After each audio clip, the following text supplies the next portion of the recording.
waxweeyaan anaku ismadii baanu nahay tilmaan baanu leenahay tilmaan ayaanu jeexaynaa tilmaanta in la raaco ayaan u soo jeedinaynaa dadka meel kastoo la joogo cid kale oo aanu ku durayno iyo dad kale oo aan ku duraynana ma jirto wixii baadil ku socda mooyaane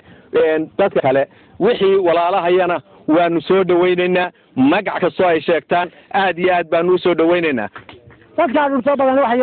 yidhaahdaan ismadaa ishaya iyadaan isu imanayn ismadaana jebiyey waa been waxa ishaya iyadaa kalmad isku qabtay iyadaa safgaran waayey midna ma jiraan beentaa hortaa la joojiyo waxaa kaloo la yidhaahdaa oo dadka wixii arrinta sibrooyeeda ay yidhaahdaan dhulbaanta meel dhulka iska qabta is haystaa taasuna waa been taasuna ma jirto dhulbaanta waxa weeye mid dadkaa soomaalijiidka ah oo shacabkaa la shaqaynaya oo la socda iyo mid iska waxaysan waa dhafirka jooga labadaas uu qaysan yahay anagu dhul iskamaanu qabsan ismana isma hayaan qabiilo isma hayo dadkoo dada intaasa weeye warbixintaa waxa weeye aan uga jeedaa dadkaa wuxuu yidhaahdaa markaa kamid aan joogno iyo dhulbaanta dhulka iska qabsaday balla baa la yidhaahdaa ama isma ishaya isma hadday heshiya dadku heshiin laha maanta waa naga heshiilo wada joogna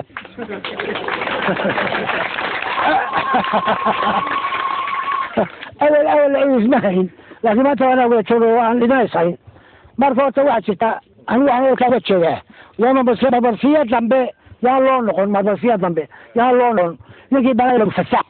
dadka ninkii haystana waa ogtihiin waxba la qarin maayo ugaas ku sidaan waxba sheegi mayno dee waynu sheegaynaa wax la oranayaa isagoo maxay oran waa iska raba baa la oranaya bay oranayaa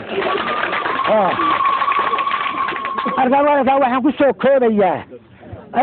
soo koobayaa go-aankiina waa la akriyayaa waxa meesha loo yimi loogu shirayana waa la garanayaa idinkuna waa garaysaan annaguna waanu u shiraynay go-aan baanu gaadnay go-aankii waa la akriyayaa waxna waa ka dambeeyaan waxaan ku soo koobaya hadalkaa bal iyo diyad ninkii qofkii magaca dhubahanta ahow oo aan shahiidinow bal dana alla kuliya raamuskooda ismadu waxay falanqeeyeen mudara ka haysata dadkooda duulaanka gardarrada ah ee jamhadda soomaali diidka ahi ku soo qaadeen qaybo ka mida deegaanadooda duulaankaas oo keenay barakac baaxsan dadkiina ku dhibaataysan yahay xeryaha qaxootiga Kenya, Ethiopia, Yemen iyo xarumaha gobolada Soomaaliya ee kale waxaa nasiib darro ah in wadamada daneeya arrimaha Soomaaliya iyo hay'adaha caalamiga aanay wax gargaar ah gaarsiin dadkaas tabaalaysan isla markaana aanay dhaleecayn jabhaddii ka dambaysay faldambiyeedyada loo geystay shacabka reer Laascaanood 3 bilood ee ugu dambeeyay waxaa arunta deegaanada Sool Sanaag iyo Cayn ee Laascaanood ka bilowmay qaraxyo iyo falal argagixiso oo ay ka dambeeyeen maamulkaasi si ay fasax ugu helaan caburinta iyo xidhxidhka shacabka reer Laascaanood waxaana xabsiyada magaalooyinka Mandheera, Burco, Caynabo iyo Laascaanood ku xidhxidhan ganacsato odayaal siyaasiyiin culimaa u diin aan wax dambiya galabsan waxaa kale oo la barakiciyay haweenka iyo caruurta ku dara waxaa kale oo la barakay walaalahayagii Soomaaliyeed ee ka soo haajiray colaadda ka aloosan gobolada koonfureed oo hoy iyo hanti ka yagleeshay deegaanadaas Soomaalidu waxay tiraahdaa geelu habeen buu isku calool yahay waa habeenkuu guulka yahay dhulbahanta caawu isku calool yahay caawa habeenu isaga calool dhow yahay ma ay jirto xaqdarrana isuguma calool aha ee xaq bay isula calool yihiin inay sida dadka kale u nool yihiin inay u noolaadaan inay taladooda gacanta ku qabsadaan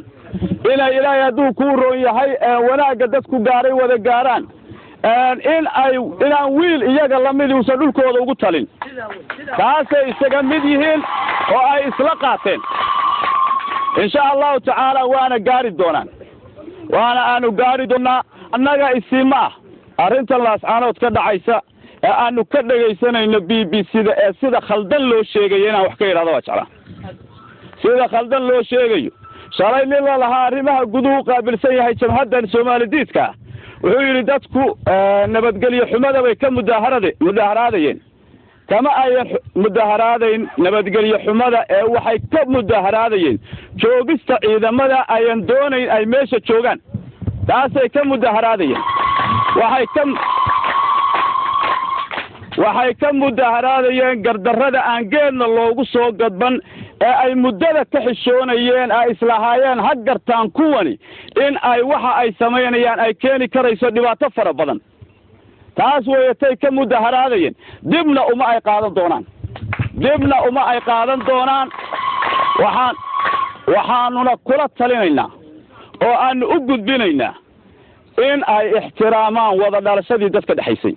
inay ixtiraamaan daris wanaagii in haddii wax kale ayan ixtiraamayn dadkooda daaqaya dhulkayaga inay ixtiraamaan oo ay u turaan oo ay la noqdaan ciidamadooda oo ay dib uga noqdaan dalkan ayan lahayn taasaan u gudbinaynaa ilaahay hadduu kuu roon yahay xaajaduna annaga waan intii aanu ku lahayn waa naga gabagabo intii ragga iyagu lahaana waan u gudbinaynaa iyagaana insha allahu tacaala hawshooda iyo wixii ku beegan qaban doona